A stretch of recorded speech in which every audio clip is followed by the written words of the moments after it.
Hello, welcome to all. आज मैं आपको काइनेटिक थ्योरी ऑफ गैसेस में डिग्री ऑफ फ्रीडम के बारे में बताऊंगी।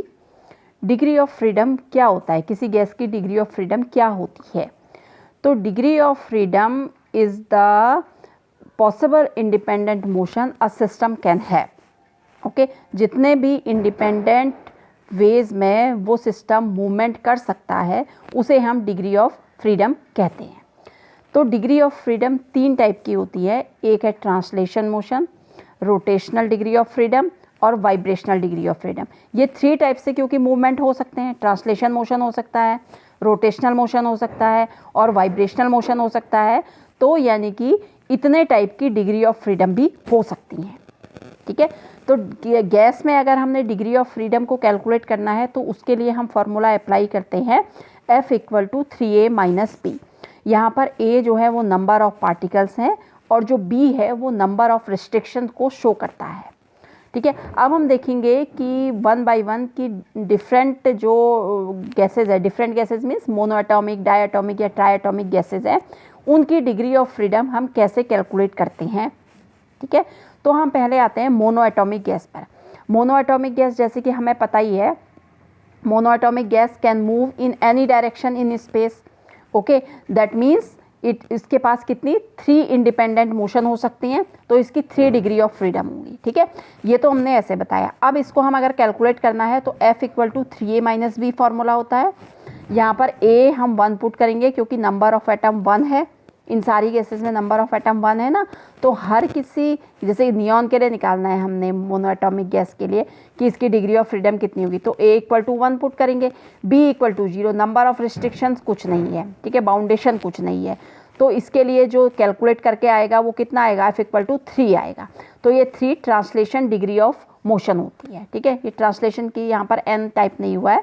ठीक है, 3 ट्रांसलेशन डिग्री ऑफ फ्रीडम होती है मोनोएटॉमिक गैस में। ओके, अब हम डायटॉमिक को लेके चलते हैं। Diatomic means which has 2 atoms. ठीक है, एंड दे जो 2 एटम्स होते हैं वो जो है एक दूसरे से किसी एक बॉन्ड के थ्रू जुड़े रहते हैं। तो ये जो एक बॉन्ड है इसको हमने B से लिख दिया, यानी कि एक रिस्ट्रिक्शंस हो गया यहाँ पर। तो यहाँ पर रिस्ट्रिक्शन जो है वो 1 हो गया और जो नंबर ऑफ जो एटम्स हैं वो कितने हो गए, 2 हो गए। फिर हम वही फार्मूला का यूज़ करेंगे, F = 3a - b। a की जगह हमने 2 पुट किया और b की जगह हमने 1 पुट किया। तो हम क्या देखेंगे, f की वैल्यू कितनी निकल के आई, 5। f जो है ये डिग्री ऑफ फ्रीडम को शो करता है। ठीक है, तो यानी कि जो डायटॉमिक गैस है उसमें 5 डिग्री ऑफ फ्रीडम्स होती हैं। वो 5 डिग्री ऑफ फ्रीडम कौन कौन सी होती हैं, 3 तो ट्रांसलेशन डिग्री ऑफ फ्रीडम होती हैं। ठीक है, और जो 2 हैं वो रोटेशनल डिग्री ऑफ फ्रीडम होती है। तो इस तरह से डायटॉमिक गैस में 5 डिग्री ऑफ फ्रीडम होती हैं। अब हम ट्राइएटॉमिक गैस को लेके चलेंगे। ट्राइएटॉमिक गैसेस के भी 2 केस होते हैं, एक होता है नॉन लीनियर और एक होता है लीनियर। ठीक है, तो पहले हम नॉन लीनियर के लिए चलते हैं। नॉन लीनियर का एग्जांपल है जैसे कि H2O नॉन लीनियर का एग्जांपल है।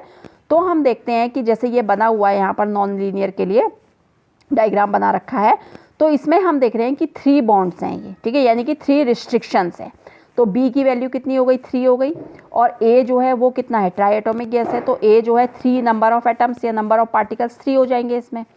तो इससे हम अगर F की वैल्यू कैलकुलेट करते हैं तो F = 3 × 3 - 3 हो जाएगा, यानी कि कितना हो गया, 6 हो गया। तो यानी कि हम ये कह सकते हैं कि ट्राइएटॉमिक गैस में जो नॉन लीनियर है उसमें 6 डिग्रीज ऑफ फ्रीडम होते हैं और वो 6 डिग्रीज ऑफ फ्रीडम में से 3 तो ट्रांसलेशन होते हैं और जो 3 है वो रोटेशनल होते हैं। ठीक है, 3 translation and 3 rotational degree of freedom होते हैं। अब ट्राइएटॉमिक लीनियर केस को हम लेके चलते हैं। ठीक है, लीनियर का एग्जांपल क्या है, जैसे CO2, HCF2, BeCl2, ये सब लीनियर के एग्जांपल हैं। ठीक है, तो लीनियर का भी ये डायग्राम के थ्रू इसको शो कर रखा है। तो हम देखते हैं कि इसमें कितने 2 बॉन्ड्स हैं, यानी कि 2 रिस्ट्रिक्शंस हैं। ठीक है, जो B है ये कितने 2 है ना यहाँ पर, तो यानी कि ये 2 रिस्ट्रिक्शंस हो गए। और नंबर ऑफ पार्टिकल्स कितने हो गए, 3 हो गए। A की वैल्यू कितनी हो गई, 3 हो गई। तो इससे हम अगर F की वैल्यू कैलकुलेट करते हैं तो हम देखते हैं कि यहाँ पर F की वैल्यू कितनी निकल के आती है, 7 निकल के आई है। तो हम ये कह सकते हैं कि जो ट्राइएटॉमिक लीनियर गैस है उसमें 7 डिग्रीज ऑफ फ्रीडम होते हैं। 7 डिग्रीज ऑफ फ्रीडम कौन कौन से होते हैं उसमें? 3 ट्रांसलेशन होते हैं, 2 रोटेशनल होते हैं और 2 वाइब्रेशनल होते हैं। तो इस तरह से मोनोएटॉमिक, डायएटॉमिक और ट्राइएटॉमिक गैसेस की डिग्रीज ऑफ फ्रीडम हम इस तरह से कैलकुलेट कर सकते हैं। Thank you.